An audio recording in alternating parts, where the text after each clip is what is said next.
Good day, Madam and Sir. I am Mary Jane P. Pujalte. I am 33 years old. I live in Barangay Bacong in Panta, Quezon. My educational attainment is college undergraduate.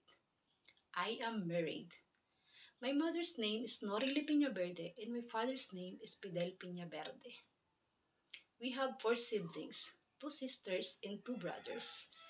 And I'm blessed to have a child, two child, 15 years old and 8 years old. I have a local working experience as domestic helper here in the Philippines to Mr. and Mrs. Supremo. They have four members in the family. I can do household chores like cleaning the house, washing the clothes, ironing, cleaning the bathroom, and washing the plates.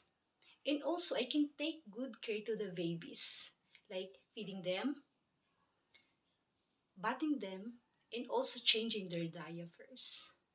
To my future employer, you can trust me because I'm honest, kind, trustworthy, obedient, and hardworking. And I promise to you to finish my 2 years contract with you and renew when needed. Once again, I am Mary Jane P. Pujalte. Thank you, and I hope to see you soon.